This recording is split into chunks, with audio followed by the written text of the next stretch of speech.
Good morning. क्या हाल चाल? क्या हाल चाल आप सबके?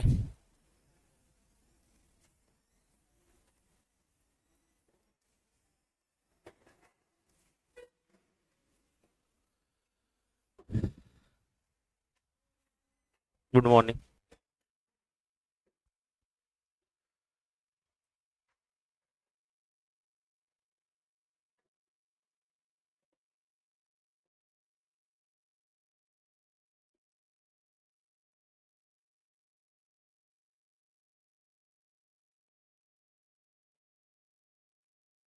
आपका टॉपिक चल रहा था फर्स्ट क्लास में, चैप्टर वन।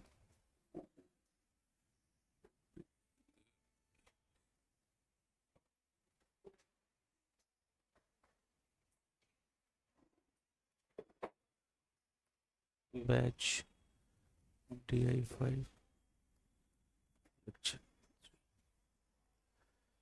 लास्ट क्लास में हमने स्टार्ट किया था कुछ चीज़ें, कुछ प्रोविजंस और कुछ डेफिनेशंस। हमने बेसिक्स देखा था। बेसिक्स कंप्लीट होने के बाद कुछ चीज़ें उसके साथ साथ हमने कंप्लीट की थी और कुछ डेफिनेशंस को देखा था। जैसे कौन कौन सी डेफिनेशंस देखा था लास्ट क्लास में? स्मॉल कंपनी और ठीक है। और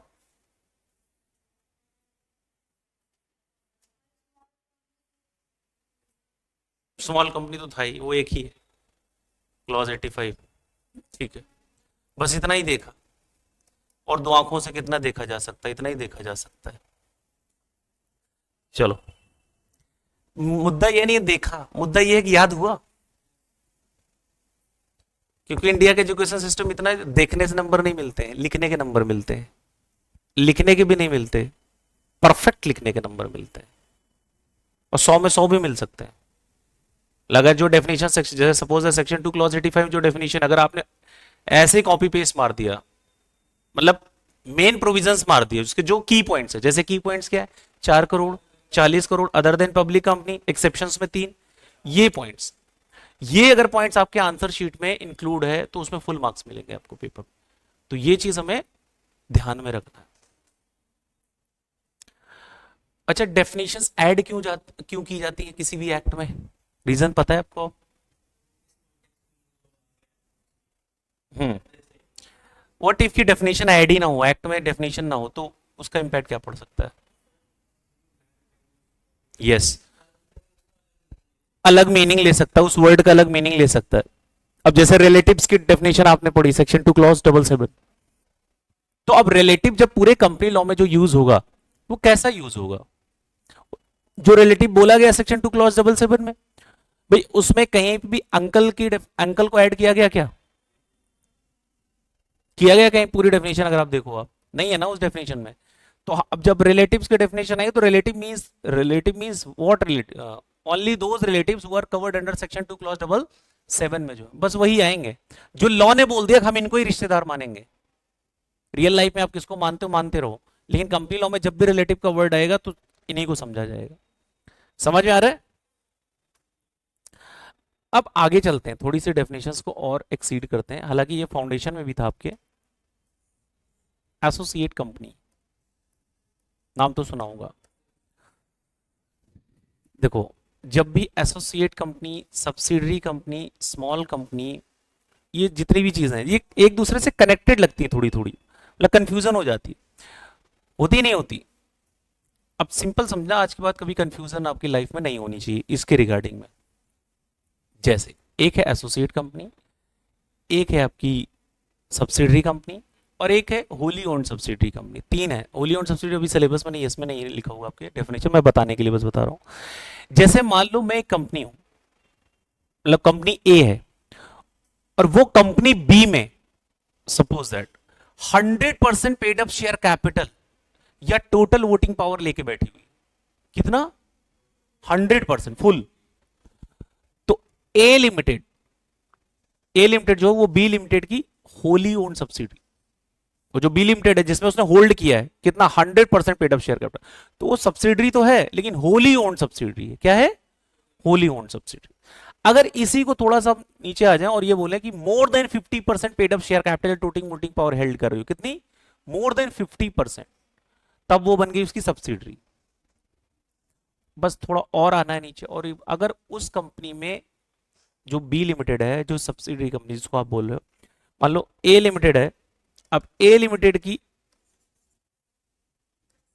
ए लिमिटेड और ये है बी लिमिटेड, अब मान लो ए लिमिटेड ने इस बी लिमिटेड में at least 20% paid up share capital या वोटिंग पावर ले रखी है, अगर कितना ले रखा टोटल वोटिंग पावर, 20%, एटलीस्ट 20%, तब ये जो है ना, ये ए लिमिटेड एसोसिएट कंपनी कहलाएगी। इसकी क्या कहलाएगी, एसोसिएट कंपनी। क्या कहलाएगी, तो एसोसिएट कंपनी बनने के लिए सबसे पहली कंडीशन क्या है, सिग्निफिकेंट इन्फ्लुएंस होना चाहिए। क्या होना चाहिए, सिग्निफिकेंट इन्फ्लुएंस होना चाहिए। अब डेफिनेशन को अगर आप देखेंगे जो ड्रॉ किया गया है, उसमें सिंपल बोला गया है कि associate company in relation to another company means a company in which the other company has significant influence, जिसमें उस कंपनी का सिग्निफिकेंट इन्फ्लुएंस हो। और सिग्निफिकेंट इन्फ्लुएंस कब कहा जाएगा, जब उस कंपनी में कम से कम 20%, at least 20% total voting power paid up share capital held by other company.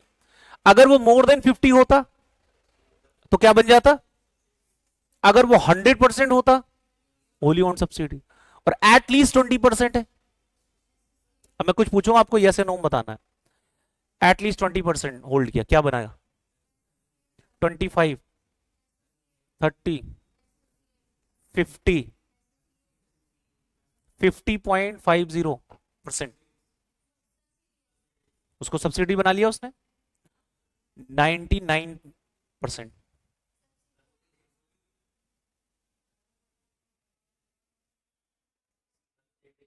Hundred percent अब होली ओन सब्सिडी बन जाएगी। समझा, देखो इसको कनेक्ट करके पढ़ना है। जैसे कि जब हम इसको कनेक्ट करके पढ़ेंगे ना, तो हमेशा के लिए याद रहेगा, कभी आपको याद नहीं करना पड़ेगा। जैसे जब पढ़ना है एसोसिएट कंपनी सब्सिडरी कंपनी को साथ में पढ़ना है, भाई उसी का एक्सटेंशन है। बस अगर आप देखो, जब हम किसी कंपनी को अपनी सब्सिडरी कंपनी बनाते हैं, तो लॉ ने हमें दो ऑप्शन दिए हैं स्टार्टिंग में। सेक्शन 2 क्लॉज 87 में हमें दो ऑप्शंस मिले हुए हैं। पहला, जिसके वो board of director, composition of board of directors को कंट्रोल कर ले, पहला ऑप्शन। कि अदर कंपनी के बोर्ड ऑफ डायरेक्टर्स कौन बनेंगे, कौन डायरेक्टर बनेगा, कौन नहीं बनेगा, majority of board of director कौन अपॉइंट कर रहा हो, होल्डिंग कंपनी।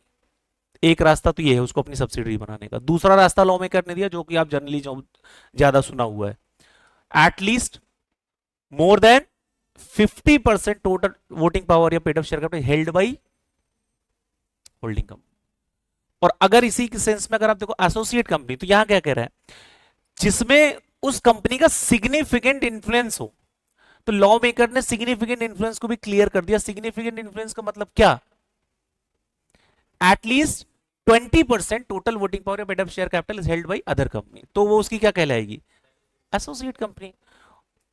और लॉ मेकर ने फिर एक चीज और ऐड कर दिया, मींस में ये बताया और इंक्लूड्स में बोल दिया कि अगर इसकी कोई ज्वाइंट वेंचर है, ज्वाइंट वेंचर कंपनीज है जो सिनर्जी के बेनिफिट्स के लिए दोनों ऐड होकर अपना काम करती हैं, तो अगर कोई ज्वाइंट वेंचर कंपनी है तो वो भी क्या मानी जाएगी, एसोसिएट कंपनी। क्या मानी जाएगी, एसोसिएट कंपनी। ये आपके फाउंडेशन में भी था या नहीं था, फाउंडेशन पेपर में नहीं आया वो अलग बात है, आया था इस बार, ये एसोसिएट कंपनी इस बार आया था। हाँ वही मैं कह रहा हूँ, इस अटेम्प्ट में तो नहीं आया था।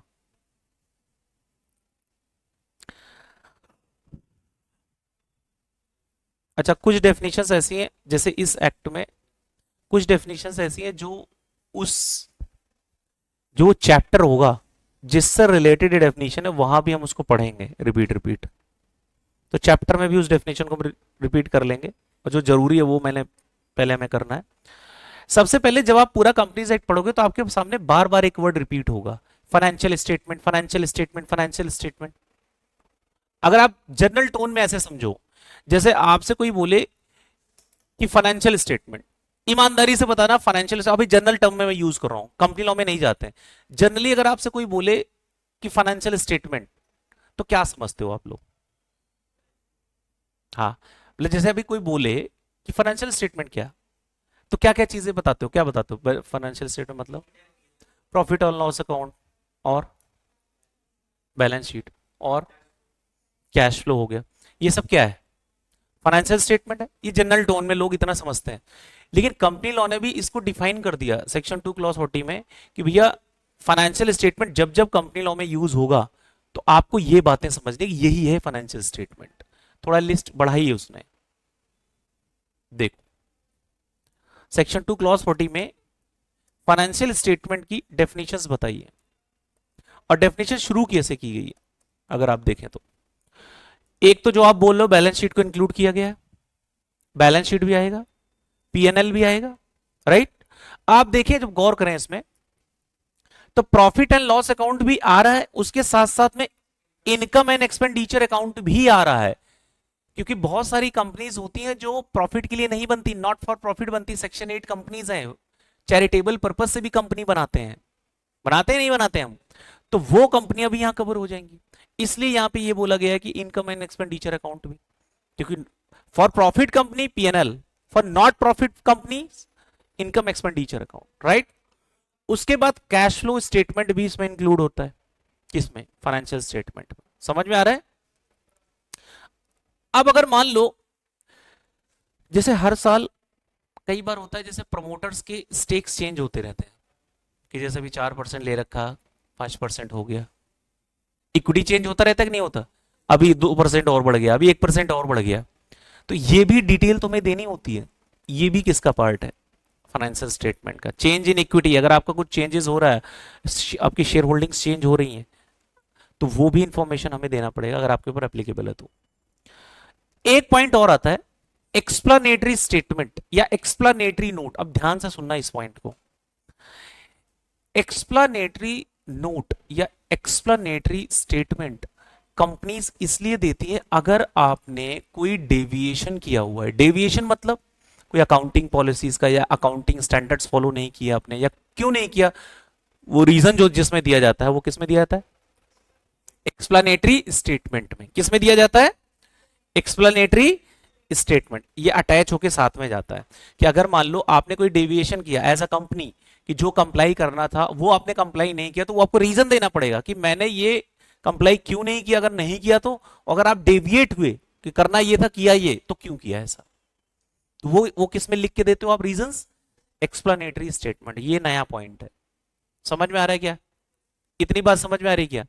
तो अब अगर आपसे कोई पूछेगा कि ये बताओ फाइनेंशियल स्टेटमेंट्स कंपनी लॉ की डेफिनेशन में, अगर कंपनी लॉ में ये वर्ड यूज होगा फाइनेंशियल स्टेटमेंट, तो उसमें क्या क्या चीजें आएंगी?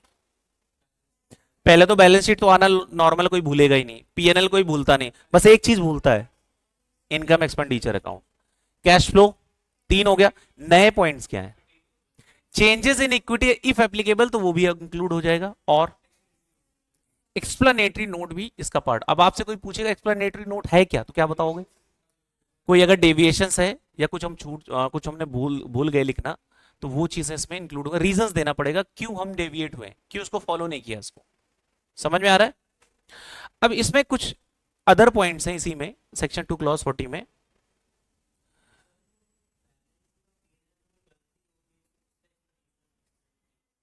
ये 1 to 4 तक पूरा ऊपर के जो चारों पॉइंट्स हैं, ये जो है ना, ये देखो ना, balance sheet, profit and loss account, cash flow, और ये चेंज इन इक्विटी, अगर इसमें कोई प्रॉब्लम होती है तो ये एक्सप्लेनेटरी नोट एनेक्स कर सकते हो आप, उसके साथ अटैच कर सकते हो। हम्म। नहीं नहीं, बाद में जब डेविएशंस होते हैं तब उसके साथ बताते हैं। और फिर हम जब शेयर होल्डर्स को जब मीटिंग्स देते हैं, वो भी आगे आएगा आपका, जब शेयर होल्डर्स को मीटिंग के लिए नोटिस देते हैं तो उसमें भी एक्सप्लेनेटरी नोट अटैच करके जाता है, कई चीजें लिखी होती है उसमें, रीजंस बहुत सारे, तो हम आगे डिटेल में पढ़ेंगे इसको।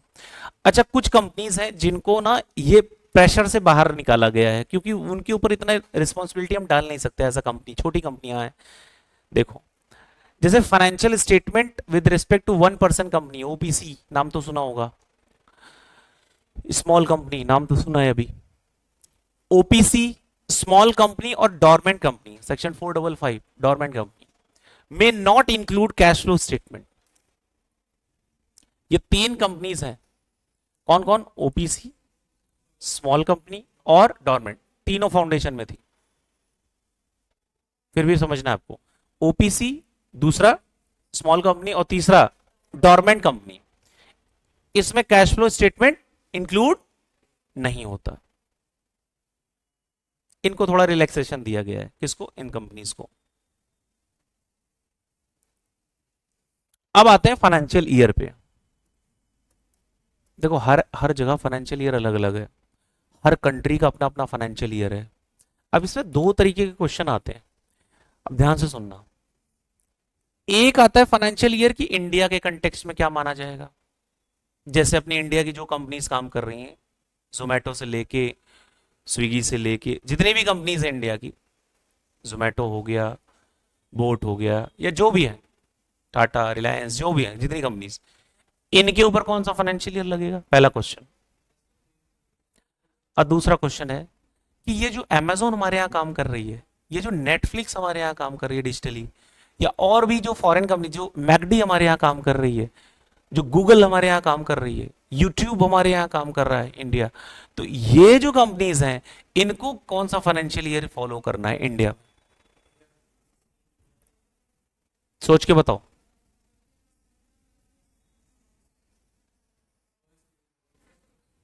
अच्छा ये बताओ, कल को गूगल आता है गवर्नमेंट के पास और ये बोलता है सर अमेरिका में तो ये फाइनेंशियल ईयर चल रहा है और हमें बुक्स ऑफ अकाउंट्स भी इसके हिसाब से बनानी पड़ेंगी, कुछ हमें रिलैक्सेशन चाहिए, क्या कन्फ्लिक्ट हो सकता है दोनों कंट्रीज का, कि उनके यहाँ फाइनेंशियल ईयर कुछ और हो, हमारे यहाँ कुछ और हो, वही पूरी दुनिया में होगा। अच्छा उसको यहीं फॉलो करना पड़ेगा, अगर तुम्हें काम करना है तो यहीं करो और ना जाओ, तो चले जाए क्या, मोबाइल सबका बंद हो जाएगा एक ही दिन में।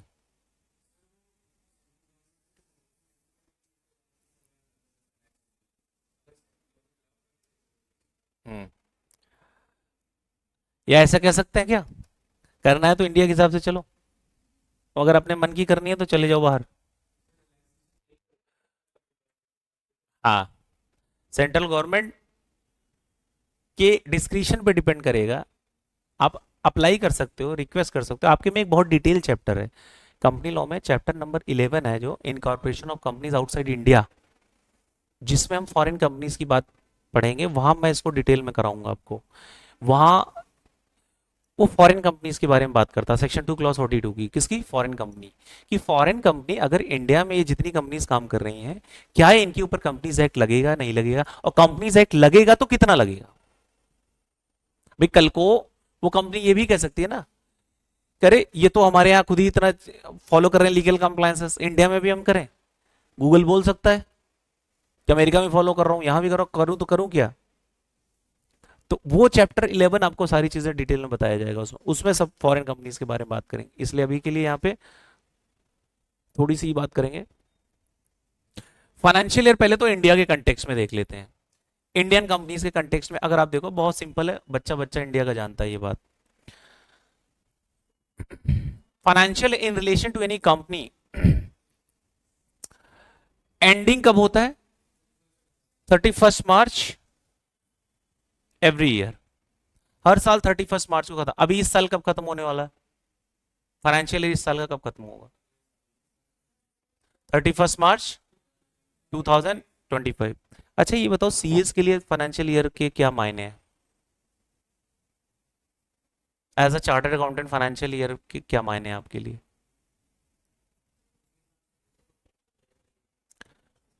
आपका तो डायरेक्ट रिश्ता है इससे, फाइनेंशियल ईयर में सीए बिजी रहता है, जब क्लोजर होता है कभी आप देखना, जब फाइनेंशियल ईयर क्लोज होता है सीए बिजी रहते हैं नहीं रहते हैं, बहुत बिजी रहते हैं भाई, बिजी भी रहते हैं, बैंक बैलेंस भी रहता है। सीए के टाइम कभी लाइफ में देखना आप, अभी एक तो ये जो जुलाई से टाइम चलता है, अभी जुलाई से लेके ये नवंबर तक ये पूरा फ्लो ऑफ मनी घूमती रहेगी, अभी थोड़ा सांस लेगा 1-2 महीने के लिए, और काम तो चलते ही रहते हैं, और थोड़ा सांस रहा फिर उसके बैंक सांस नहीं लेता फिर, क्योंकि तब तक फाइनेंशियल ईयर एंडिंग का क्लोजर कहा जाता है, तो फिर मैसेजेस आने लगते हैं your account has been credited with. किसी सीए से अगर कभी पैसे लेने हो तो this is the best time, मतलब जिसमें उसके पास बहुत पैसे होते हैं, बहुत पेमेंट आती है फाइनेंशियल क्लोजर टाइम पे। तो इसलिए फाइनेंशियल ईयर पे बहुत बहुत ही जरूरी हो जाता है हमारे लिए पढ़ना। और एकदम सिंपल है, 31 मार्च को बंद होता है फाइनेंशियल ईयर, हर साल का क्लोजर होता है फाइनेंशियल ईयर का। Where it has been incorporate on or after, बस एक लाइन का ध्यान रखना है आप सबको, अभी इससे क्वेश्चन मैं पूछूंगा आपसे।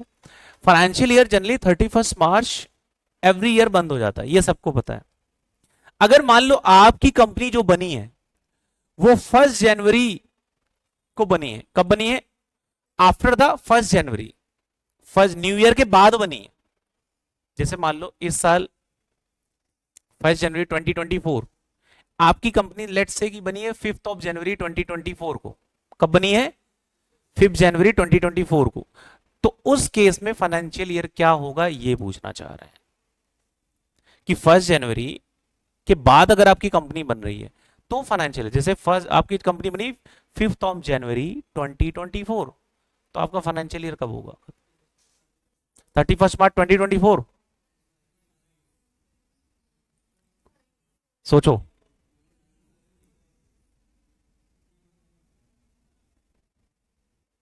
कब होना चाहिए? यही तो मेन लाइन है इसमें, इसमें यही मेन लाइन है, जनरली 31 मार्च। लेकिन लॉ कह रहा है कि अगर आपकी कोई कंपनी, आपके क्लाइंट की कोई कंपनी, या आपने कोई कंपनी बनाई है और वो बनाई है 1 जनवरी के बाद, 5 जनवरी 4 जनवरी, फर्स्ट को नहीं, फर्स्ट के बाद, the period ending 31 March of the following year, upcoming नहीं, कौन सा ईयर? कौन सा ईयर बोला उसने? Following year. जैसे मान लो आपने कंपनी बनाई 5 जनवरी को, ठीक, 2024 को, ये बना दी कंपनी। तो लॉ कह रहा है अगर ऐसा किया आपने 1 जनवरी के बाद में कोई कंपनी बनाई है तो आपका जो फाइनेंशियल ईयर होगा वो 31 मार्च 2025 होगा। कब होगा? 31 मार्च 2025 होगा, फॉलोइंग ईयर होगा। कौन सा ईयर होगा? Following year. बस एक इसमें यही मेन लाइन थी, आफ्टर द डेट। ध्यान से देखो, लॉ की वर्डिंग समझो, ये क्या वर्ड यूज किया। देखो, when it has been incorporated on or after financial in relation to any company or body corporate means the company ending on the 31st March, कि 31 मार्च को अगर एंड हो रहा है तो वो तो नॉर्मल है। लेकिन कह रहा है where it has been incorporated on or after 1 January 2024, मान लो लेट्स से कि 1 जनवरी या उसके बाद अगर आपकी कंपनी, मतलब हैप्पी न्यू ईयर के दिन भी अगर आप करवाते हो जनरली, तो भी कब माना जाएगा? Next year, following year. समझ में आ रहा है? इसी से मिलता जुलता कॉन्सेप्ट आपके में फाउंडेशन में एलएलपी में भी था, फाइनेंशियल ईयर, अगर आपको याद हो, बस उसमें डेट अलग थी, 30 सितंबर। याद आ रहा है? उसी तरह कॉन्सेप्ट यहां पे भी है। तो ये कौन सा ईयर होगा? Following year. ये वर्ड याद रखना, कौन सा? हालांकि क्वेश्चन नहीं आएगा इससे, लेकिन आपको पता होना चाहिए, पेपर में ऐसे क्वेश्चन नहीं आते, लेकिन पता होना चाहिए कौन सा ईयर होगा। ऑन और आफ्टर 1 जनवरी कौन सा ईयर होगा? Following year.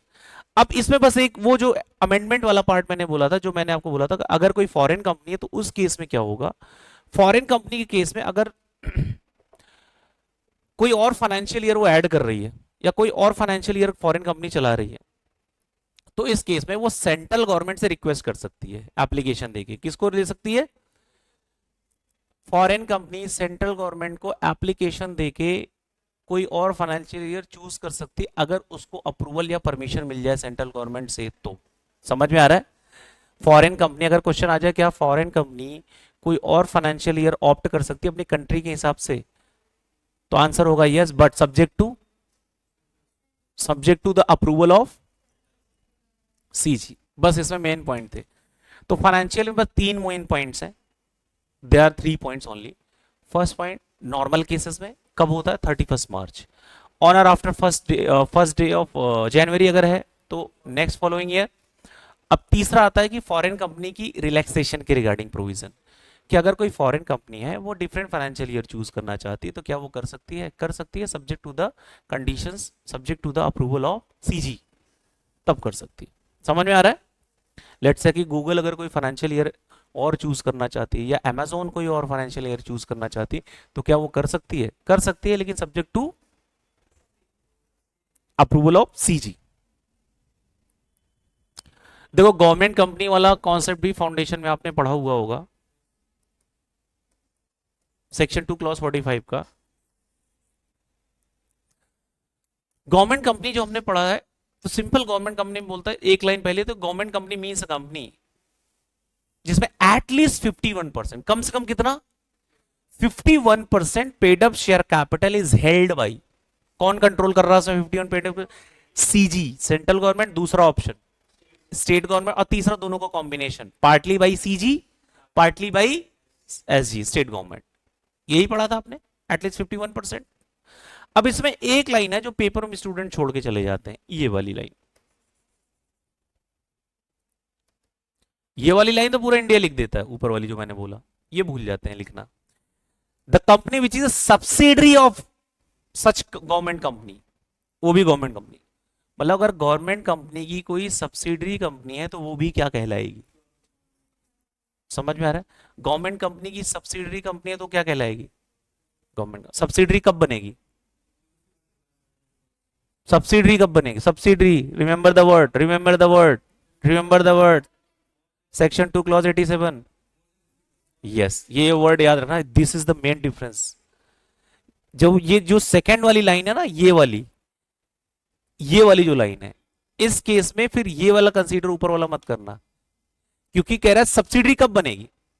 मैंने आपको बताया सेक्शन 2 क्लॉज 87 कोई कंपनी किसी को सब्सिडी कब बना सकती है? पहला कंट्रोल करे कंपोजिशन, दूसरा ऑप्शन एटलीस्ट मोर देन 50%। वहां 51 नहीं है, वहां क्या लिखा हुआ है? मोर देन 50। अगर 51% हेल्ड कर रही है तो फिर तो वो क्या बन गई? डायरेक्ट गवर्नमेंट कंपनी बन गई। समझ में आ रहा है? दिस इज द डिफरेंस कि सब्सिडरी कंपनी है अगर गवर्नमेंट कंपनी की तो वो भी क्या मानी जाएगी? Government company.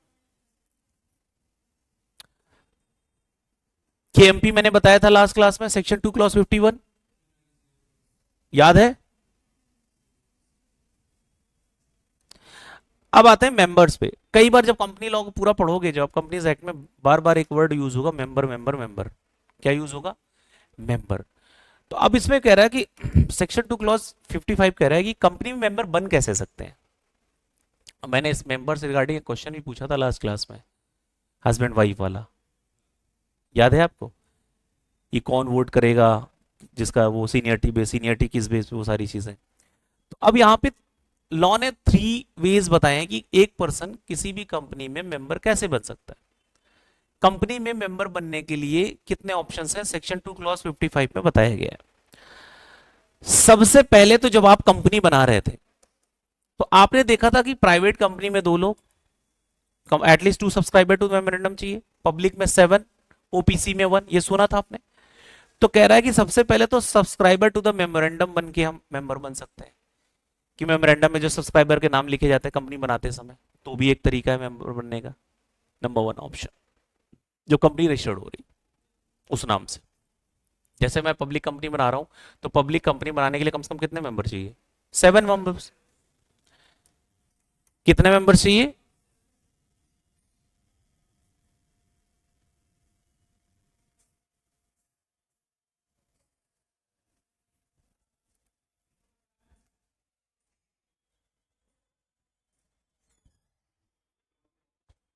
ये चल रहा है, हाँ।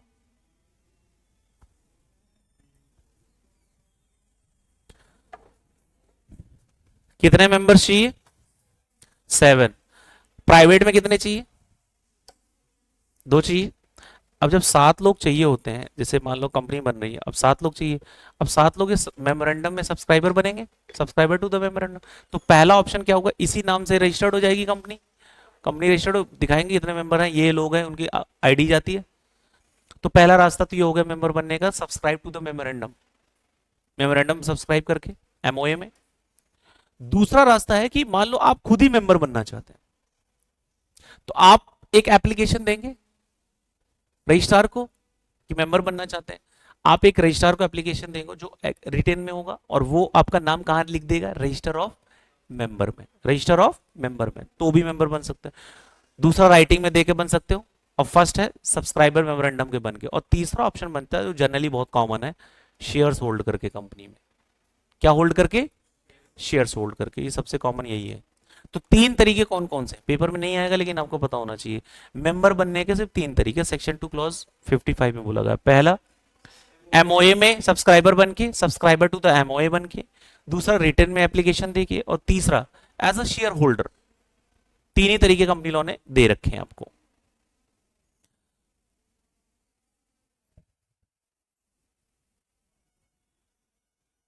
अच्छा, ये वाला वर्ड भी आपने टाइप्स ऑफ कैपिटल पढ़ा हुआ है फाउंडेशन में भी, बहुत सारी कैपिटल थी, याद रहा है, registered capital, issued capital, called up, subscribe, paid up, सब पढ़ा था। रजिस्टर्ड कैपिटल किसे कहते हैं, ऑथराइज कैपिटल जिसको बोलते हो आप, जनरल कॉमन जो, maximum amount of capital that can be raise in the life time of a company. वो मैक्सिमम अमाउंट है ना जिससे एमओएम रजिस्टर्ड कराते हैं, मैक्सिमम कितना रेज कर सकते हैं फ्यूचर में। पेड अप शेयर कैपिटल फिर किसे कहते हैं, जितना मंगाया गया था, जितना उन्होंने सब्सक्राइब किया उसका जो पोर्शन पे कर दिया, तो वही है पेड अप कैपिटल।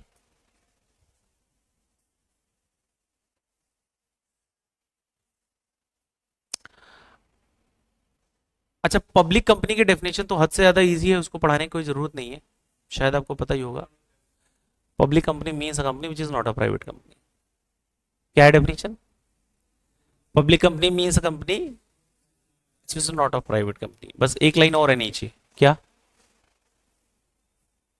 एक लाइन नीचे और है, अगर कोई पब्लिक कंपनी की सब्सिडरी है तो वो भी क्या बन जाएगी, ऑटोमेटिक।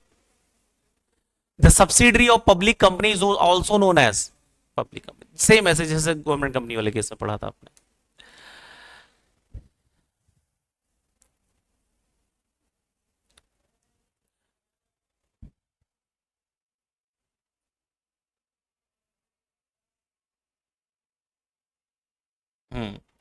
इस पे मैं बहुत डिटेल में बात करूंगा जब ये चैप्टर आएगा, अभी के लिए बस इतना थोड़ा सा ब्रीफिंग कर रहा हूँ डेफिनेशन की। ये क्या लिखा हुआ, पहले तो पढ़ के बताओ क्या लिखा हुआ है।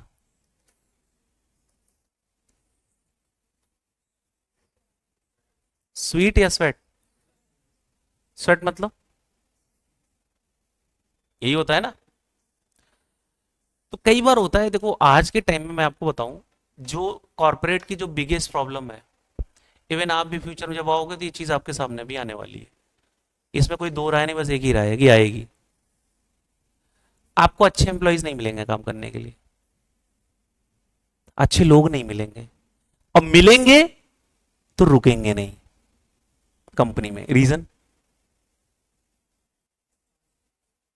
जरा सोचो 2 मिनट के लिए, क्या अच्छे लोग या अच्छे एम्प्लॉयज, जिसको बोलते हैं real asset of a company, is every employee is an asset for company, yes और नो, नो। हर एम्प्लॉय एसेट नहीं होता कंपनी के लिए, जैसे हर स्टूडेंट एसेट नहीं होता अपनी फैमिली के लिए, लाइबिलिटी होता आधे से ज्यादा। अब इसको अदरवाइज मत लेना, बट रियलिटी है कि नहीं। अगर आप थोड़ा दिल पे पत्थर रख के अगर सोचोगे, तो सारे क्या स्टूडेंट एसेट बन जाते हैं अपने घर के लिए, ये मोस्टली लाइबिलिटी होते हैं, कंटीजेंसी बनी रहती है बराबर, लाइबिलिटी होते हैं, उसमें कुछ एसेट बनते हैं। ऐसे क्या हर एम्प्लॉय कंपनी के लिए एसेट का काम कर रहा है, ह्यूमन कैपिटल बोलते हैं, तो क्या वो सब सारे एसेट है, लाइबिलिटी। क्या सब वैल्यू एडिशन करते हैं कंपनी में, टाइम देखते हैं बस। आप कभी देखो रियल में जो एम्प्लॉयज होते हैं, आप देखना यार 2 बज गए क्या, चल लंच कर लेते हैं, अच्छा 3 बज गए क्या, अभी तो 4 ही बजे हैं यार, 6 कब बजेंगे। एक तो ये वाले एम्प्लॉयज होते हैं, एक वो एम्प्लॉयज होता है जो सुबह सुबह ऑफिस में घुसता है और शाम को अचानक से, अरे 6 बज गए क्या, भाई मुझे तो पता ही नहीं चला, क्या यार मैं तो लंच करना तक भूल गया। क्या ऐसे एम्प्लॉय होते होंगे, नहीं होते? सोचो एक बार, होते हैं कि नहीं होते? नहीं होते होंगे ना? पक्का? चेक योर सेल्फ, आप किस लिस्ट में जाने वाले हो?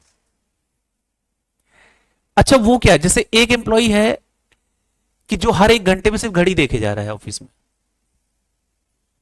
बस थोड़ी देर बाद कह रहा है कॉफी पीने चलते हैं, कॉफी पी लेता है कैफेटेरिया में जाके, फिर आता थोड़ी देर बाद, इधर उधर करता है, फिर 2 बजे लंच कर लेते हैं, फिर लंच कर लेता है इधर उधर जाके, फिर टी टाइम हो गया 4 बजे, चाय पीने चलते हैं, फिर चाय पी के आता है, कॉफी पी के आता है, फिर कहता है देख भाई समय हो गया क्या, हाँ 6:30 हो गए, चल निकलते हैं।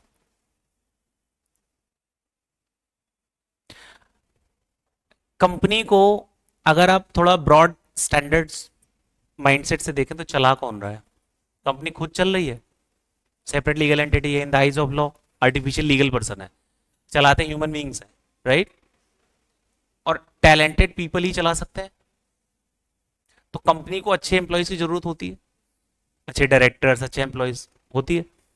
और रुकते क्यों नहीं है? सोचो जरा, आप अपने बात से बताओ, आपको क्या लगता है क्यों नहीं रुकना चाहते? सब लोग अपना अपना सोच बताओ, जिसका जो विचार है, इसमें कोई रेडीमेड आंसर नहीं है, जिसकी जो थॉट प्रोसेस है। और सब लोग जब ये सोचेंगे ना तो अपने आप को टॉप ऑफिसर, डायरेक्टर या एम्प्लॉय समझ के तब आंसर देंगे इसका। सब लोग अपना अपना आंसर, आपको क्या लगता है क्यों छोड़ के जाते हो? लंबे समय से काम कर रहे हैं, प्रमोशन नहीं हो रहा है।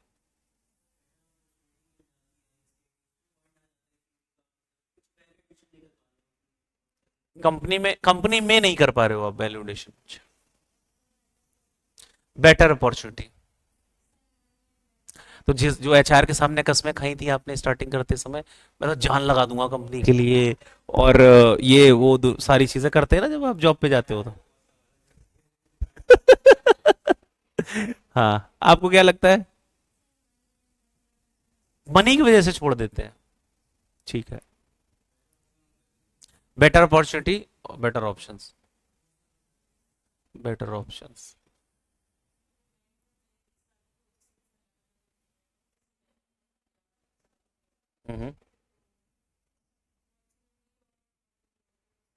अपॉर्चुनिटी।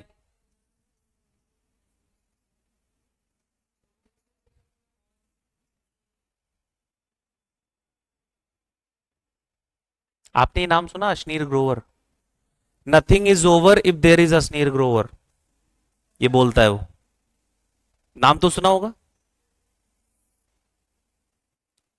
अभी एक सेटलमेंट हुआ है, कितने लोगों को पता है? देखो मैं बॉलीवुड की चीजें नहीं पूछूंगा कि सिद्धार्थ की शादी किससे हुई है, ये हमारे काम की चीज नहीं है, हमारे काम की चीज ये है, हमारे काम की चीज रियल में ये है।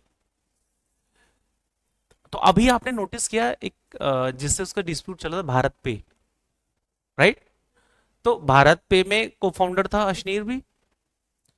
अभी म्यूचुअली सेटलमेंट हो गया उनका, बहुत विवाद हुआ था, कंट्रोवर्सी हुई थी, सुना था कि नहीं सुना था? ठीक ठाक हुई थी कंट्रोवर्सी, अभी एमिकेबल सेटलमेंट हो गया ना, और कई करोड़ कई इधर उधर एलिगेशंस था, जो चीजें थी उनकी, तो उन्होंने कहा म्यूचुअली। ये सब क्यों किया उन्होंने? आर पार की लड़ाई भी तो लड़ सकते फ्यूचर तक।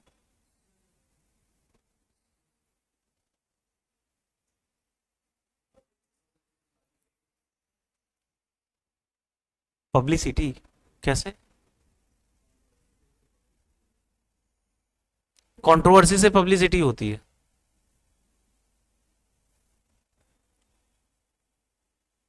कंट्रोवर्सी से पब्लिसिटी होती, पॉजिटिव नेगेटिव?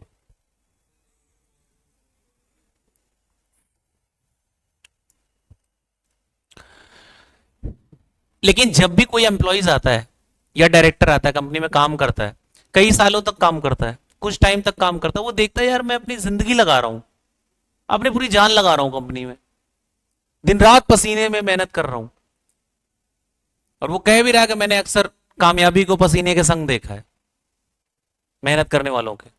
और उसको मेहनत का कुछ मिल ही नहीं रहा, उसको लग रहा मिलना ही इतना ही है, कितनी जान जोखूं मैं। तो बेटर अपॉर्चुनिटी जिस दिन कोई उसका ओपोनेंट कंपनी दे देगी उसको, वो स्विच ओवर कर जाएगा। इससे पहले कंपनी को कुछ सोच लेना चाहिए कि उसकी पसीने की कद्र करे, मेहनत की कद्र करे। करना चाहिए नहीं करना चाहिए? नहीं तो आप एक अच्छा एम्प्लॉय खो दोगे, ऑब्वियस सी बात। बेटर अपॉर्चुनिटी, अगर आपने कोई ऑप्शन देकर उसको रोक लिया तो रुक जाता है और काम करता है आपके साथ। तो उसी में एक कॉन्सेप्ट है, चैप्टर नंबर 3 में इसको डिटेल में करेंगे, अभी के लिए बस इतना समझो। स्वेट इक्विटी शेयर नाम का एक कॉन्सेप्ट है। क्या है? Sweat equity shares. ये कंपनी इशू करती है किसको? कंपनी के डायरेक्टर्स को, एम्प्लॉयज को, एट अ डिस्काउंट और for consideration other than cash. ये कंपनी इशू करती है क्या? ये कंपनी जो होती हैं ये अपने डायरेक्टर्स को और एम्प्लॉयज को इशू करती हैं। किसको करती हैं? एम्प्लॉयज को। शेयर्स जो इशू करती हैं डायरेक्टर और एम्प्लॉयज को, लेकिन कैसे करती हैं? डिस्काउंट पे करती हैं। जैसे मुझे वो शेयर अगर 100 रुपए में मिल रहा है, मैं पब्लिक हूं, लेकिन वही शेयर आपको 50 में दे रही है कंपनी, तो फायदा है कि नहीं आपको? सपोज दैट एचडीएफसी मुझे रोकना चाह रही, एचडीएफसी का लेट से कि मान लो रिलायंस मुझे रोकना चाह रही फॉर एग्जांपल। रिलायंस का नॉर्मली मैं शेयर लेने जाता हूं 2-3 हज़ार का मुझे मिल रहा है, और मैं रिलायंस में काम कर रहा हूं। मैं आनंद से बोल रहा हूं, भाई आनंद मैं चल रहा हूं, मैं तो किसी और कंपनी, मेरी मेहनत की कोई कदर नहीं हो रही यहाँ तो। तुरंत अनंत अंबानी का एक काम करो, तुम 2,000 रुपए के ये शेयर्स ले लो। मुझे डिस्काउंट पे दे रहा है नहीं दे रहा है? मार्केट में कितने का है?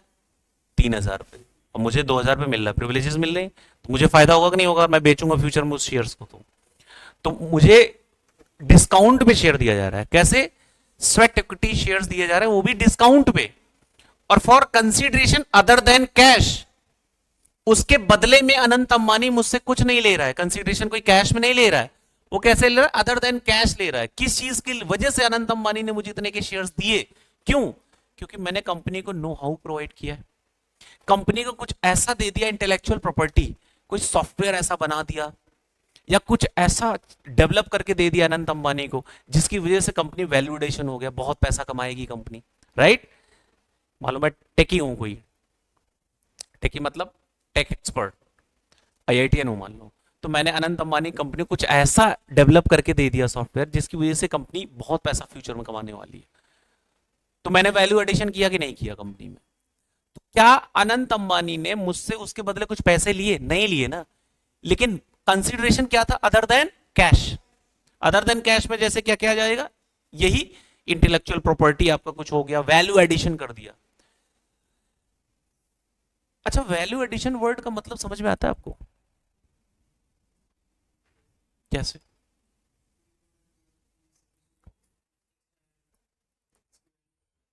अच्छा, जैसे आपने देखा होगा कि हमारी फैमिलीज में या किसी शादी में भी आप जाते हो अपने रिश्तेदारों की, तो सबको अलग अलग वैल्यू दी जाती है, सेम नहीं दी जाती। अब कोई किसी के यहाँ हो तो भैया वो एक्सेप्शन है, देखा है कि नहीं देखा? किसी के लिए पहले बिस्किट आता है, किसी के लिए एक स्टैंडर्ड लड्डू आते हैं, स्टैंडर्ड नंबर 3, किसी के लिए फिर काजू कतली आती है। वो काजू कतली लिमिटेड लोगों के लिए आती ही नहीं आती। किसी के लिए सिर्फ पानी भी आता है। तो ये जब रियल लाइफ में हो रहा है, अब रियल लाइफ में देखो, वो इसलिए हो रहा है क्योंकि उनकी नजर में आपकी इतनी वैल्यू, सुनने में बुरा लग रहा है, don't mind, but this is the dam reality. Yes और नो? आप समझ लो, आपने उनकी नजर में अपनी वैल्यू नहीं बनाई अभी उतनी, इसलिए आपको ये पूछा जा रहा है। और किसी के लिए पूरा टेबल सजा दिया जाता है, देखा होगा पूरा सजा हुआ, खा कुछ नहीं रहे, टेबल सजा हुआ, तो उन्होंने वैल्यू बनाई है। ऐसी कंपनीज में भी क्या होता है? मैंने अभी कुछ साल पहले एक कंपनी के डायरेक्टर से पूछा था कि, मैंने कहा सर आपको 5 करोड़ का पैकेज क्यों दे रही है कंपनी? मैंने उनसे, मेरा क्वेश्चन था, गुड़गांव में बैठे थे तो मीटिंग हुई थी मेरी, तो मैंने उनसे क्वेश्चन पूछा, मैंने कहा सर आपको 5 करोड़ रुपए क्यों दे रही है कंपनी? बहुत रिनाउंड कंपनी है, इंडिया की बड़ी कंपनी। तो मैंने कहा आपको 5 करोड़ किस बात की दे रही? एक्चुअली मेरे मेरे फ्रेंड के ब्रदर थे, तो इसलिए इनफॉर्मल टॉक हो रही थी। मैंने कहा सर आपको ये 5 करोड़ का पैकेज क्यों दे रही? तो कुछ देर सुना उन्होंने, फिर मुझसे बोलते हैं सुजीत देखो, कायदे से सबको 5 करोड़ तो मिल नहीं रहा है, मेरे साथ भी बहुत लोग ज्वाइन किया, उतना नहीं मिला, लिमिटेड मिल रहा है। तो उन्होंने मुझे एक बात बोली थी जो मुझे जेन्युइन लगी। उन्होंने बोला था कि कंपनीज आपको टाइम बिताने के पैसे नहीं देती, ये क्लियर वर्ड से उनके यही वर्ड थे। कंपनीज आपको टाइम बिताने के पैसे नहीं देती, कंपनी आपको वैल्यू एडिशन के पैसे देती है। किसके देती है? जैसे मैंने टाइम 9 से 6 दे दिया कंपनी में, वो ठीक है, वो सब दे रहा हूं, वो मैटर नहीं है कंपनी के लिए। कंपनी के लिए वैल्यू क्या ऐड कर रहे हो तुम? और उन्होंने मुझे ये बात बताई, उन्होंने बोला कि कुछ कंपनीज ऐसी हैं कि वो अपने जो टॉप ऑफिसर्स होते हैं, टॉप एम्प्लॉइज होते हैं, उनको जानबूझ के छुट्टी दी जाती है। मतलब कि तुम 10-12 दिन के लिए बाहर चले जाओ, घुमाओ, 15 दिन के लिए, ऐसे भेज देती हैं। और जब आप 15 दिन बाहर होते हो, तब कंपनी चेक करती है कि कंपनी स्मूथली चल पा रही है या चैलेंजेस आ रहे हैं आपके ना रहने पे। आपके ना रहने पे कितना इंपैक्ट हो रहा है, उससे कंपनीज क्या अंदाजा लगाती हैं? यस। तो उन्होंने मुझसे एक बात बोली थी, अब मैं आपसे बोल दे रहा हूं, लेकिन उन्होंने बड़ा इनफॉर्मल मीटिंग थी, मैं पहले बता रहा हूँ, ऑफिस में नहीं था, बाहर बैठे थे, ऐसे कॉफी चल रही थी सब, तो इनफॉर्मल थी। तो उन्होंने मुझसे एक बात बोली, कह रहा एक बात बोलूं सुजीत? मैंने कहा बोलो सर। मतलब एक हंसते हुए मूड में सर ने बोला कि जैसे बेटा, जिसकी जिंदगी में रहो, दिल बन के रहो, जिस दिन निकलो धड़कन बंद हो जाए। गौरी, मैं 2 मिनट के लिए समझ नहीं पाया सर ने क्या बोला। मैंने कहा सर इसका क्या मतलब? कि उस इतनी वैल्यू रखो, ऐसे कंपनी में भी उन्होंने बोला कि ऐसी इतनी वैल्यू रखो, अगर तुम निकल जाओ तो डेड हो जाए कंपनी। यार कितना मतलब माइंडसेट देखो। कह रहे ये है वैल्यू एडिशन। तब समझना तुमने कुछ किया है कंपनी के लिए, नहीं तो बस तुम टाइम देखने आए हो ऑफिस में। और कह रहे हैं जनरली यही हो रहा है, आप देख लेना कहीं पे भी होता है, नहीं होता है। एक बार मैं इस चीज को रिसर्च करने के लिए मेट्रो के पास खड़ा हुआ, सोशल एक्सपेरिमेंट करने के लिए, ऑब्जर्वर की तरह, कुछ बोलने का नहीं, बस साइलेंटली खड़ा था मैं, गुड़गांव में। मैंने कहा देखता हूं। मैं देखा कि जितने कॉर्पोरेट एम्प्लॉयज आ रहे हैं, जा रहे हैं, मेट्रो में जा रहे हैं बैग लेके, मतलब उसमें से मुश्किल से 2% होंगे लोग जो मतलब जो लग रहे थे हाँ कि ये जीवंत है एकदम। बाकी एकदम डल, जैसे जैसे मतलब जिंदा लाशें लौट रही हूं। मैंने कहा ये क्या सीन है? तो उन्होंने मुझसे एक बात बोली थी, मैंने कहा कि सर ऐसे ऐसे हो रहा है, इतने लोगों को मैंने देखा, ऐसे नोटिस किया मैंने। उन्होंने कहा यही तो मैं कह रहा हूं कि जो वैल्यू ड्रिवन एम्प्लॉइज हैं वो कम है इंडिया में। जनरली लोग सोचते हैं कि मैं टाइम दे रहा हूं, मुझे पैसे मिलने चाहिए, यही माइंडसेट है, मैं बता रहा हूं आपको। आप कभी देख लेना, वो कहते हैं ना यार 8:30 बजे जा रहा हूँ, 6:30 बजे आ रहा हूँ, 7 बजे आ रहा हूँ कंपनी तरफ, यही बोलते हैं ना कि क्या कोई मतलब है, कभी 8 बजे बुला रहे हैं, रात को 8:30 बजे तक जा रहा हूँ। टाइम की बात करेगा वो। अगर गलती से आपने उससे क्वेश्चन पूछ लिया, कौन सा, तुम वैल्यू क्या ऐड कर रहे हो कंपनी में, तो आपका दुश्मन हो जाएगा वो। क्या टाइम नहीं दे रहा हूं मैं? और कंपनीज किस पे फोकस करती हैं? Value addition. मैं बता रहा हूं, तो ये बात याद रखना, आने वाले टाइम में भी ऐसे एम्प्लॉयज की जरूरत आपको भी पड़ेगी, और आप भी किसी कंपनी में एज अ डायरेक्टर या as a top employee value addition के पीछे ही जाना। कि मतलब जब जाओ कंपनी, जो आपका रोल है उसको ऐसे परफॉर्म करना है कि आप अगर 2 दिन ना हो कंपनी में, कंपनी हिल जाए, और सच में हिल जाती है, इंपैक्ट पड़ता है। तब आपकी प्रमोशन होती है, तब आपकी सैलरी बढ़ती है, क्योंकि कंपनी को सब पता होता है। और कंपनी पैकेजेस देने में पीछे नहीं हटती। डिपेंड हो, तुम हो 2 लाख के आदमी, तुम मांग रहे हो 100 करोड़, तो वैल्यू बनानी चाहिए, तो यही वैल्यू एडिशन है। तो स्वेट इक्विटी शेयर सिंपली क्या मतलब है, इसकी लीगलिटी चैप्टर नंबर 3 में पढ़ेंगे। इशू करती है कंपनीज, किसको इशू करती है, कंपनी के डायरेक्टर्स को, एम्प्लॉइज को। कैसे इशू करती है, डिस्काउंट पे या for consideration other than cash. Discount पे इशू, तो इससे क्या होगा, जो अच्छे एम्प्लॉइज हैं, अच्छे डायरेक्टर, वो कंपनी में रुक जाएंगे। भाई 3,000 का शेयर मुझे 2,000 में देके कंपनी रोक रही है, तो ह्यूमन एसेट है, वो रुकेगा। अब वो रुकेगा तो कंपनी को फायदा होगा ही होगा। तो एम्प्लॉय रिटेंशन के लिए ये फॉर्मूला यूज किया जाता है, स्वेट इक्विटी शेयर्स इशू करके। क्या इशू कर से, स्वेट इक्विटी शेयर्स। ये आपके साथ कंपनी को अपनी एनर्जी लगा रहा है, अपना टाइम लगा रहा है और वैल्यू एडिशन कर रहा है, तो ये चीज तो ध्यान में देना पड़ेगा।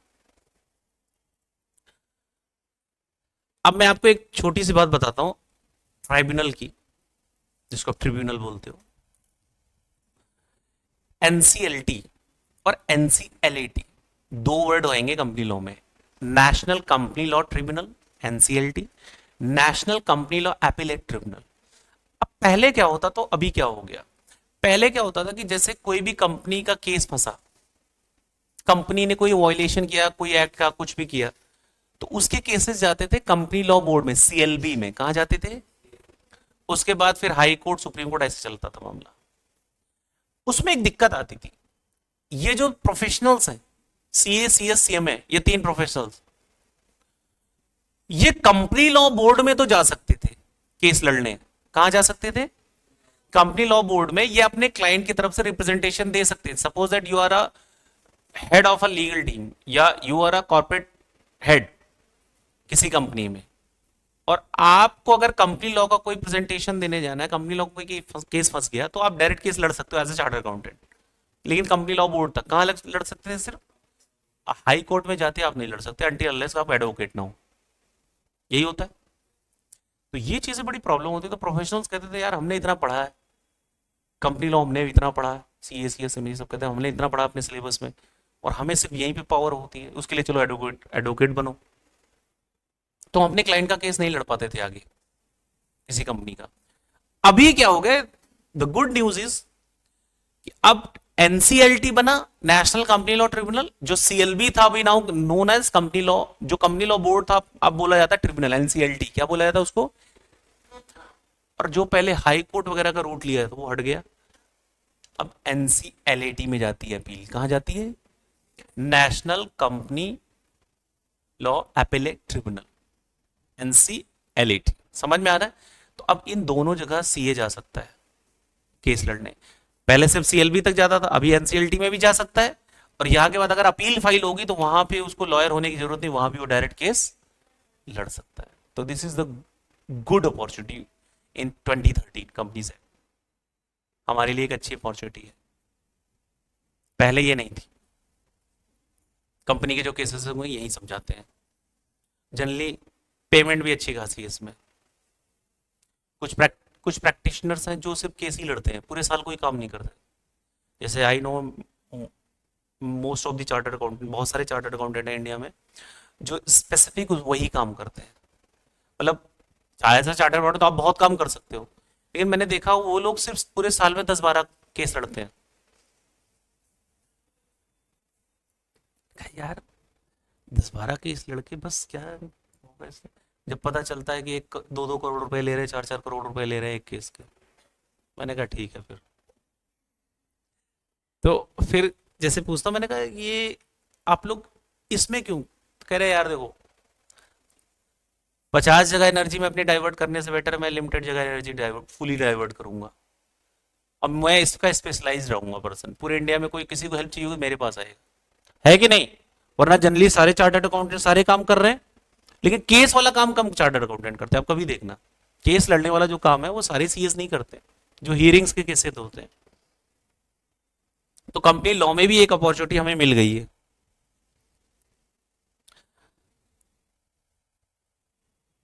अब जो कम अब देखो कुछ डेफिनेशन है तो जो चैप्टर में ही पढ़ेंगे हम, जैसे ये सब डेफिनेशन, डिविडेंड की डेफिनेशन।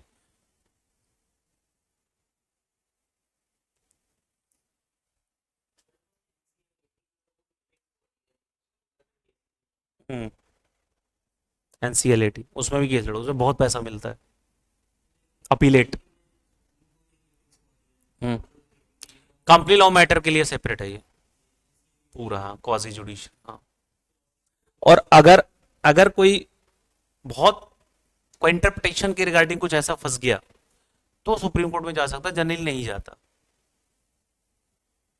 अभी यही वो निपटारा हो रहा है सारा। यहां के लिए तो आपके पास बेनिफिट है, यहां दोनों चीजें आप इसको कवर कर सकते हो। अब देखो एक डेफिनेशन दी गई है, जब भी आप कंपनी लॉ पढ़ोगे बार बार एक वर्ड आएगा बॉडी कॉर्पोरेट। क्या वर्ड आएगा? सेक्शन 2 क्लॉज 11 में कई जगह जब आप पढ़ोगे कंपनी लॉ तो बार बार एक वर्ड आएगा, रिपीट रिपीट, बॉडी कॉर्पोरेट। क्या आएगा? Body corporate. तो बॉडी कॉर्पोरेट की देखो जो डेफिनेशन जो लिखी गई है सेक्शन 2 क्लॉज 11 में, और एक्चुअल में भी देखो ना इसमें डेफिनेशन एक हिडन है, एक पॉइंट हिडन है, वो भी ऑटोमेटिक आपको दिखेगा धीरे धीरे। देखना कैसे किया है। इसकी डेफिनेशन दो पार्ट्स में डिवाइड है, एक इंक्लूड्स और एक डज नॉट इंक्लूड। जो बॉडी कॉर्पोरेट की डेफिनेशन है वो दो पार्ट्स में डिवाइड है, एक इंक्लूड और दूसरा डज नॉट इंक्लूड। बस ये दो वर्ड याद रखना, include, does not include. Body corporate includes a company incorporated outside India. Company कहां बनी हो? अब इस लाइन को पहले थोड़ा सा ध्यान दें, कहां इनकॉर्पोरेट हुई हो,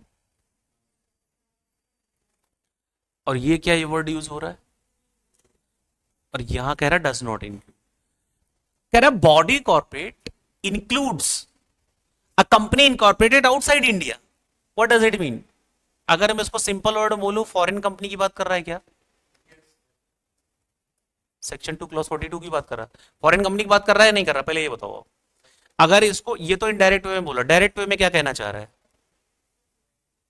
यही कह रहा है ना, कह रहा है body corporate includes a company incorporated outside India.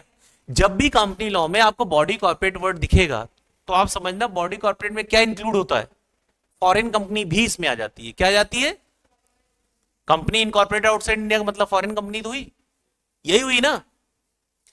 Google अगर यूएस अब लिखा तो फॉरेन कंपनी हुई।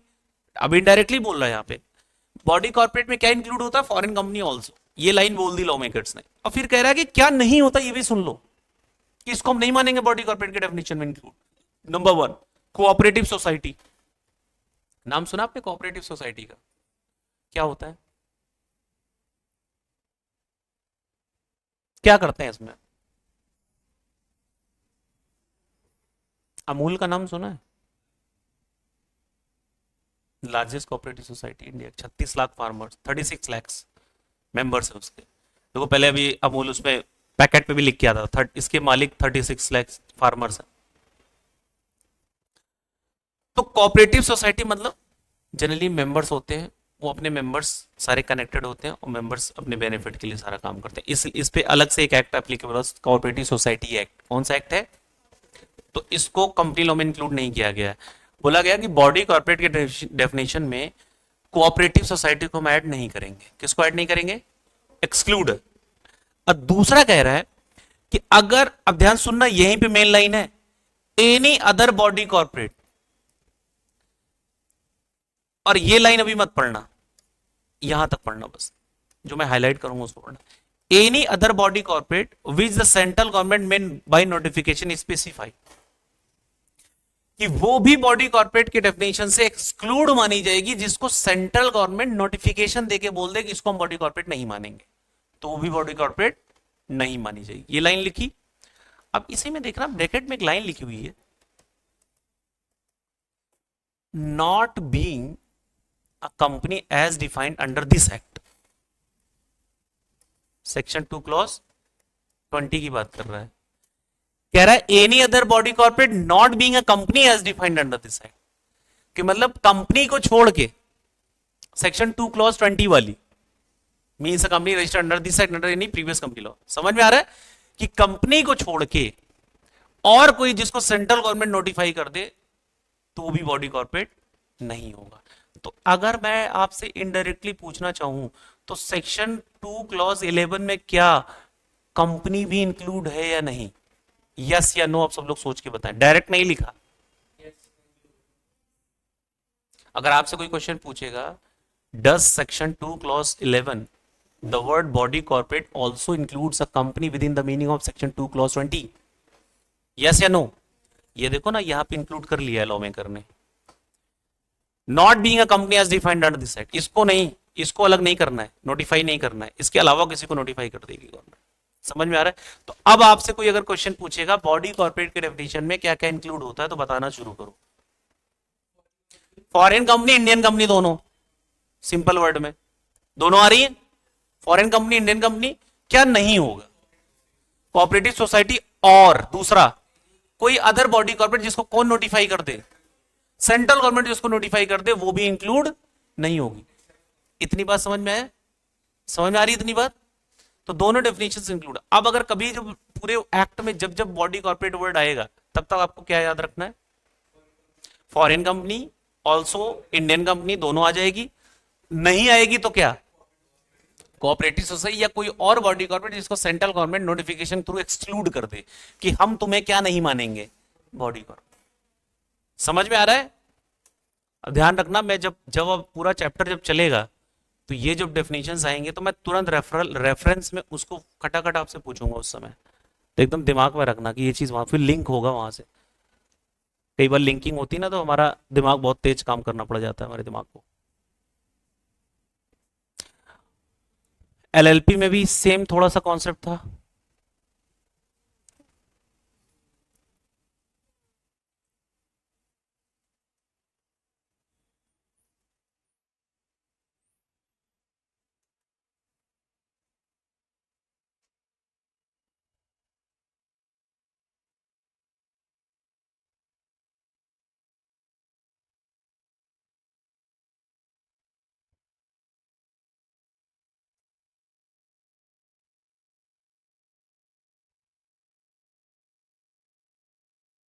मेमोरेंडम का नाम सुना है आपने? क्या होता है?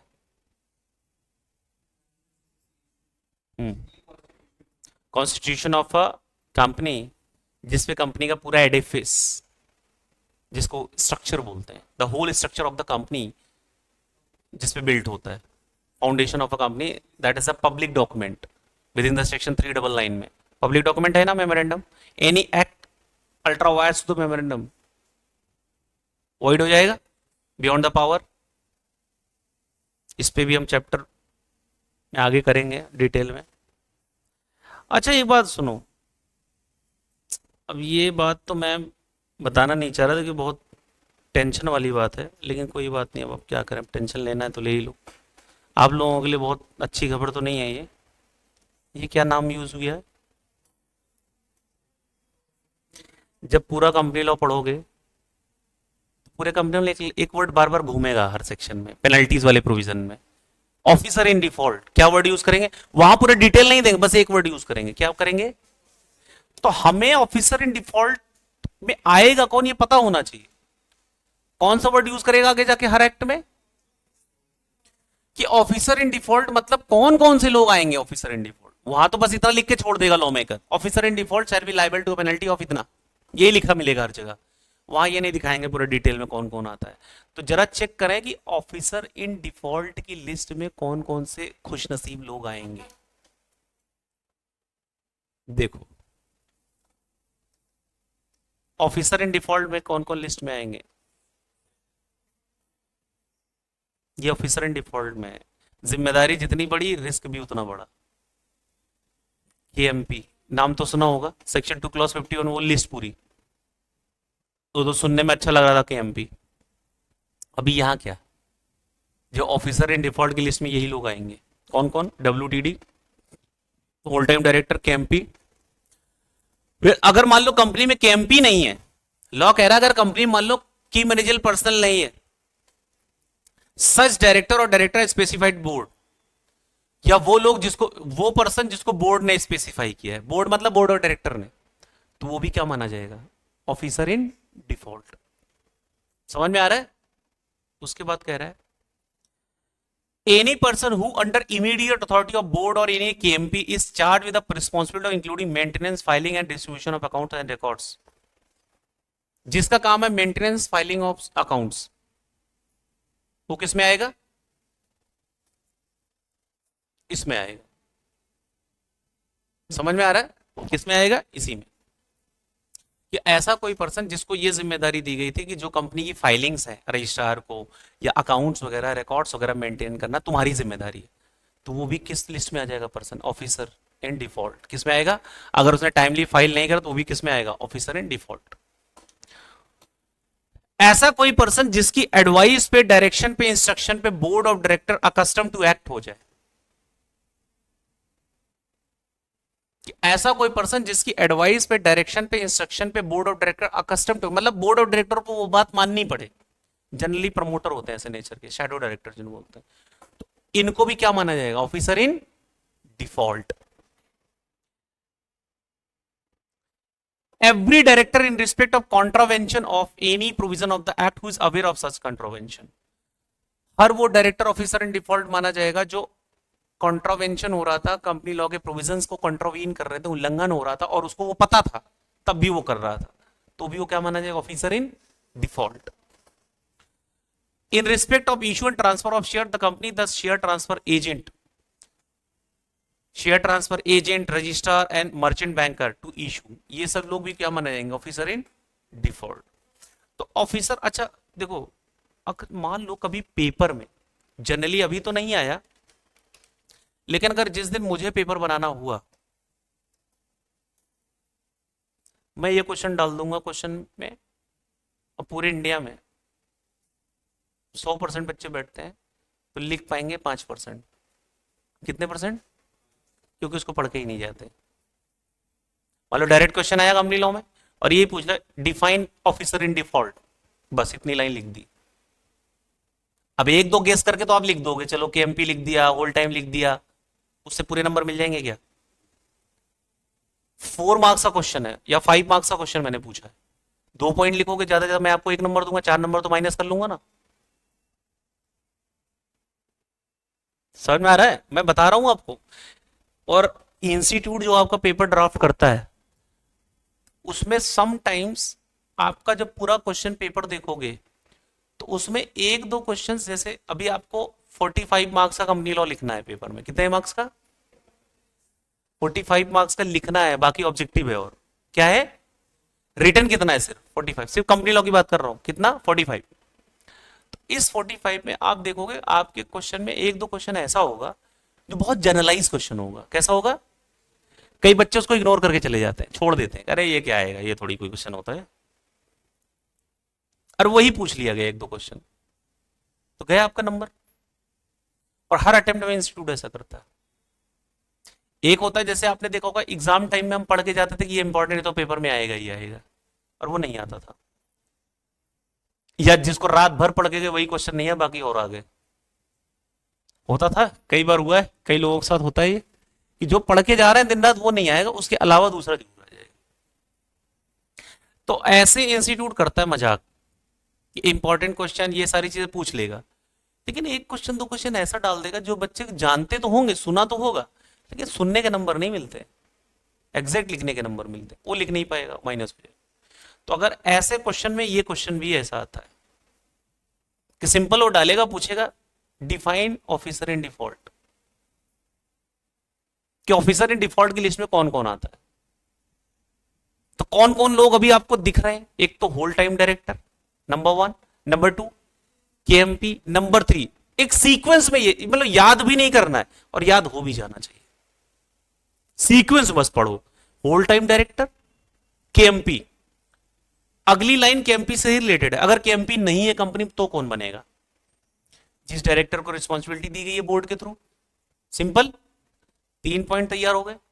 पहला whole time director officer in default माना जाएगा, दूसरा केएमपी माना जाएगा, तीसरा अगर कंपनी में केएमपी नहीं है तो वो डायरेक्टर जिसको बोर्ड ने स्पेसिफाई वो भी ऑफिसर इन डिफॉल्ट माना जाएगा। 4th पॉइंट, जिसके पास पूरी पावर हो, ऐसा पर्सन जिसके पास पूरी अथॉरिटी हो maintenance filing of accounts, legal compliances की पावर हो, वो भी ऑफिसर इन डिफॉल्ट। ऐसा कोई पर्सन जिसकी एडवाइस पे, डायरेक्शन पे, इंस्ट्रक्शन पे board of directors accustom to act हो जाए, तो वो पर्सन भी क्या माना जाएगा, ऑफिसर इन डिफॉल्ट। उसके बाद ऐसा director, every director in respect of contravention, जिसको ये नॉलेज थी, जिसको पता था कि ये कॉन्ट्रावेन हो रहा है प्रोविजन का, फिर भी वो कर रहा था, तो भी क्या माना जाएगा, officer in default. Share transfer agent, registrar, and banker, merchant banker, ये सब कौन है? ये भी क्या माने जाएंगे? Officer in default. एक बार जरा सोचो कितने लोगों के नाम आपको रैंडमली याद हो रहे हैं? टोटल कितने लोग हैं?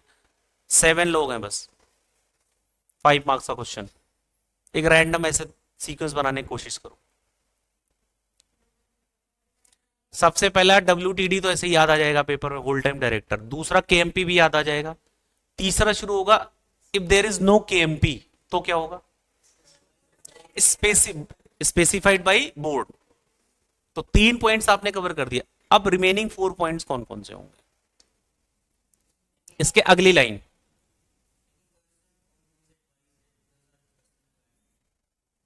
अच्छा, आदित्य का शॉर्टकट क्या बनता? आदि बनता है ना, यही है ना आदि। Advice, direction, instruction. अब बोलो। Board of director accustom to act हो जाए, जिसके एडवाइस पे, डायरेक्शन पे, इंस्ट्रक्शन पे board of director accustom to, मतलब वो काम करने के लिए मजबूर हो जाए, तो ऐसे लोग को भी क्या बोला जाएगा? Officer in default. और 5 हो गए। Yes, maintenance of books of accounts, books of accounts, yes, filing वगैरह, मेंटेनेंस। 6, 5 हो गए ना? Yes, every director who involve in the contravention, knowingly involve in the contravention. और सबसे लास्ट, सबसे easy, share transfer agent, registrar, merchant banker, जो इसमें involve है, ये लोग भी केस में आ जाएंगे अगर कोई डिफॉल्ट करते हैं तो, ऑफिसर इन डिफॉल्ट। ये ध्यान रखना। मैं आप कुछ डेफिनेशन आपको बताऊंगा, अभी तो पहले ये हो जाए, तो धीरे धीरे मैं आपको बताऊंगा। इसमें कुछ ऐसे पॉइंट्स हैं जिससे पेपर में क्वेश्चन बन सकता है। कुछ ही डेफिनेशन, सारी डेफिनेशन देखो, पूरी डेफिनेशन तो बहुत सारी है 95, लेकिन सारा इंपॉर्टेंट नहीं है आपके लिए। वो एक्ट में जगह जगह जब और चैप्टर पढ़ोगे तो उसमें रेफरेंस में यूज होंगी, और जगह भी मिलेंगी ये डेफिनेशन, वहां भी पढ़ेंगे। लेकिन जो इंपॉर्टेंट है, जो पेपर के लिए इंपॉर्टेंट है, वो मैं धीरे धीरे जब हो जाएगा अभी तो उसको मैं टिक करवाऊंगा कि ये आपको याद रखनी है। क्या करना है?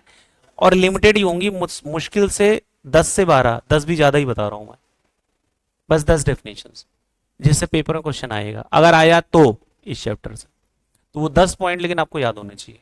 बाकी तो हर चैप्टर रेफरेंस। अब आपसे ये क्वेश्चन नहीं पूछा जाएगा, सिंपल सिंपल ये सब क्वेश्चन पूछने की बातें नहीं है कि 1% कंपनी क्या होती है एक लाइन में। ऐसा कोई क्वेश्चन बनता ही नहीं है एक लाइन का क्वेश्चन पेपर में। तो जो जो आएगा वो मैं आपको बताऊंगा, बाकी पढ़ा सारा दूंगा आपको।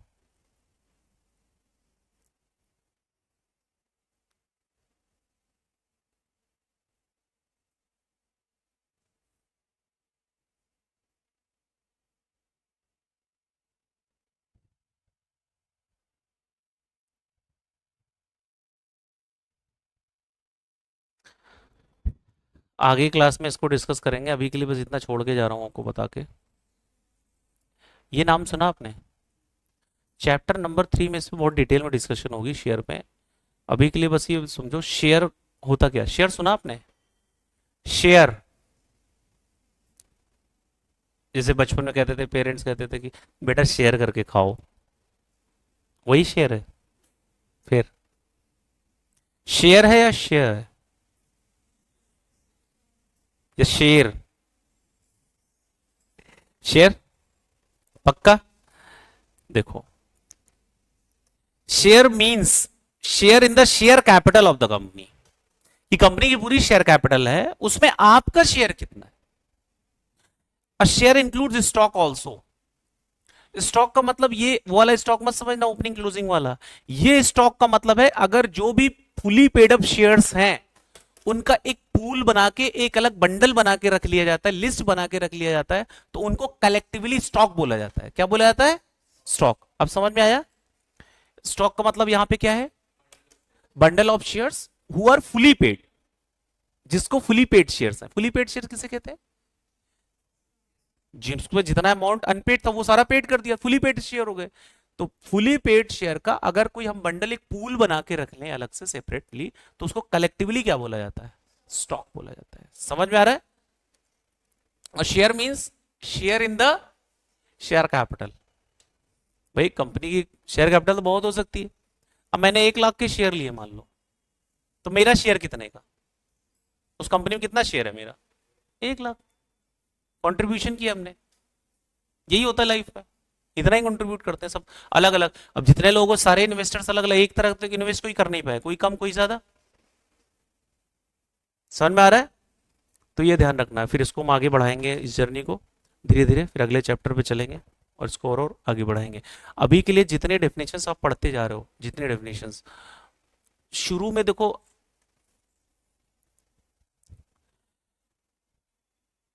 अगर आपको लॉ में हाई स्कोर करना है तो शुरू से ही टारगेट सेट करके चलना पड़ेगा आपको, क्योंकि इंडिया में जो फाइट होगी, मेरी बात समझ लो आप, इंडिया में जो फाइट होती है रैंक होल्डर्स के बीच में, आप रैंक होल्डर्स की लिस्ट उठा के देखना जो टॉपर्स होंगे, मतलब I am talking about the single digit ranks, 1 to 5 की बात कर रहा हूं।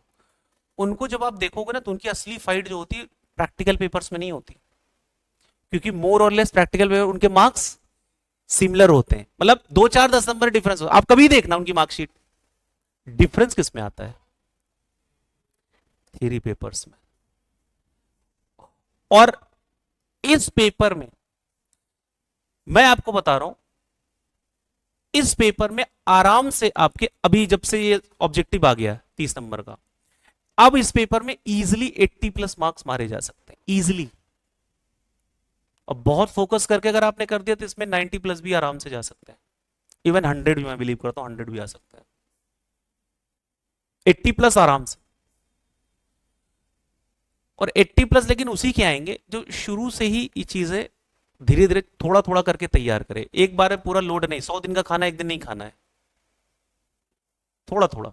जैसे अब डेफिनेशंस तैयार हो रही हैं, तो अब जैसे आपने 8 10 डेफिनेशन, 7 8 डेफिनेशन जितनी भी पढ़ी, तो वो इंपॉर्टेंट डेफिनेशन जो जो है उसको पढ़ना शुरू करो। पढ़ने का तरीका ये नहीं है एक बार पढ़ने का बुक बंद होने का, तुम्हारी असली नॉलेज बुक बंद होने के बाद शुरू होती है। जब बुक बंद है, सॉफ्ट कॉपी में कितना अपलोड है, कहां पे, एक्चुअल पेपर हम लिखते हैं, पेपर में लिखते हैं ना आंसर, ऐसा लगता है, रॉन्ग, हम कॉपी करते हैं। कहां से, बता दो। अगर जब मैं अपने एंगल सोच रहा हूं, दुनिया क्या सोचती है, मैं अपने एंगल से देख रहा हूं, भाई मैं तो यहीं से कॉपी करता था। और लिखते लिखते स्पीड स्लो हो जाती है हमारी। ये कब स्लो हो जाता है, जब फ्लो ऑफ इंफॉर्मेशन क्या हो जाए, यहां पे कम हो जाए, रुकता है ना ये। और यहां से जब तेज इंफॉर्मेशन आती है तो कितनी तेज बिजली की तरह लिखता है हाथ हमारा, नोटिस किया होगा आपने।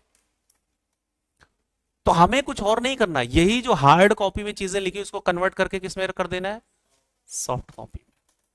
बस मेरा पर्पस ये है और मैं इसीलिए आपको पढ़ा रहा हूं। कोई अगर कहेगा कि यार ये तो याद करना पड़ा, तो भाई इंडिया का एजुकेशन सिस्टम ऐसा है, कुछ ना कुछ तो याद करना ही पड़ेगा। और अच्छी बात यह है कि अब आपको 100 नंबर का याद नहीं करना है, 30 नंबर ऑब्जेक्टिव ही है, लिखना ही कितना है सिर्फ आपको, 70। और 70 में भी कंपनी लॉ में कितना लिखना है, मात्र 45 मार्क्स, सिर्फ कितना, बस 40, कितना, बस 45 मार्क्स, ज्यादा नहीं लिखना है, इतना कम, सोचो बहुत अच्छा स्कोर हो सकता है। मैं बता रहा हूं आपको बहुत बढ़िया स्कोर अब हो सकता है। और किसी भी पेपर, उनकी बात कर रहा हूं जिनको सिर्फ एग्जाम क्रैक करना है, क्योंकि हर स्टूडेंट का टारगेट अलग अलग होता है। 3 तरह के स्टूडेंट होते हैं, एक वो जो पास करके आगे बढ़ना चाहते हैं, एक वो जो अपने जीवन की कहानी बना रहे हैं और उस कहानी को यादगार बनाना चाहते हैं, और एक वो जो इतिहास लिख के जाएंगे। क्या, इतिहास लिखने के लिए कर रहे हैं, तो इतिहास लिखने वालों को थोड़ा मेहनत ज़्यादा करनी पड़ती है। और जिसको सिर्फ पास होना है अगर, तो उसके लिए सिंपल फॉर्मूला, एक पेपर पकड़ो,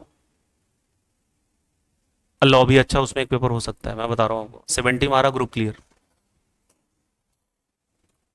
2 पेपर 40 40 तो ऐसे ही आ जाएंगे आपके, गिरी हालत में 40 नंबर आ जाएंगे, मैं बता रहा हूँ। ऑब्जेक्टिव भी है 30 30 का, 40 आ गए ना, एक में 70 मार दिया, बताओ क्लियर हुआ कि नहीं हुआ ग्रुप। और बच्चे कहाँ फेल होते हैं पता है, मैं आपको बता रहा हूँ, अरे मेरे एंगल्स चलते ही नहीं, ना इधर के हो पा रहा है ना उधर के हो पा रहे, बीच में फंसे। और अगर जिसको रैंक मारने उसके लिए मैं तरीका अलग से बताऊंगा, मैं इस पर डिस्कस करूंगा एक बार, क्योंकि अभी आपकी शुरुआत चल रही है स्टार्टिंग में। तो एक प्रॉपर प्लान बना के सिस्टमेटिकली चीज़ें चलेंगी, तो आप देखना आपके अंदर कॉन्फिडेंस आएगा। और मैं हमेशा बताता हूँ, कई बच्चे कहते हैं तैयारी कॉन्फिडेंस नहीं आ रहा है। बेटा कॉन्फिडेंस आएगा ही नहीं आपके अंदर। कॉन्फिडेंस किससे आता है?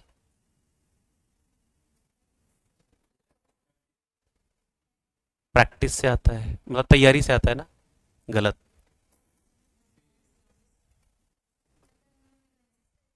पागलपन की तैयारी से आता है कॉन्फिडेंस। किससे आता है?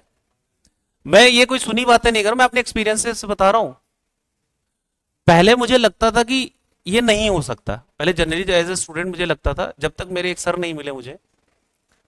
और वो आज की डेट में पहले बता दूं कौन है आज की डेट में। 500 करोड़ के तो मालिक हैं। कितने के? 500 करोड़। और अभी उनकी लाइफ का सिर्फ एक ही टारगेट है, पूरी दुनिया घूमना। तो उन्होंने मुझसे एक वर्ड बोला था, मैंने कहा सर ऐसा कुछ हो सकता है क्या? तो उन्होंने बोला कि यार क्या पॉसिबल नहीं है इस दुनिया में, वही पॉसिबल नहीं है जो तू सोच ले कि पॉसिबल नहीं है। तो उन्होंने मुझे बोला था कि खुद के खिलाफ जाना होगा थोड़े दिन। मतलब मन कर रहा है रेस्ट करो, मन कह रहा है रेस्ट करो, तो उसमें बैठ जाना है।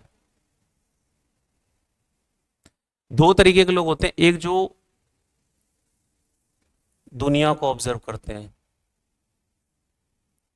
ये डेंजरस पर्सन होते हैं।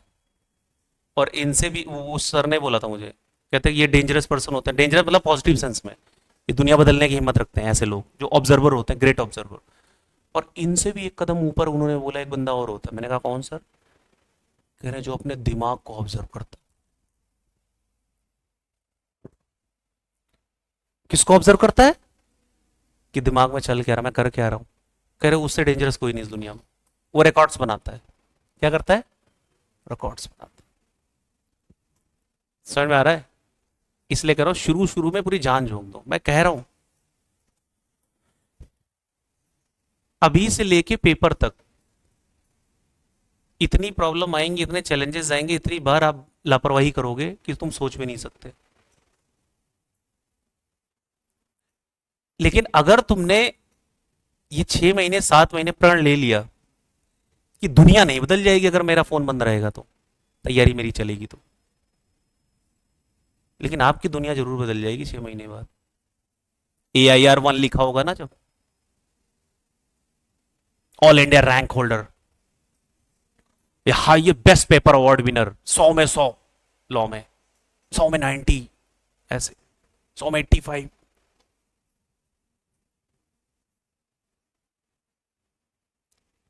सब हो सकता है। सोचो, करो और आगे बढ़ो। और सबका अल्टीमेट एम क्या है? पैसा कमाना। यही है या कुछ और? No money no Honey.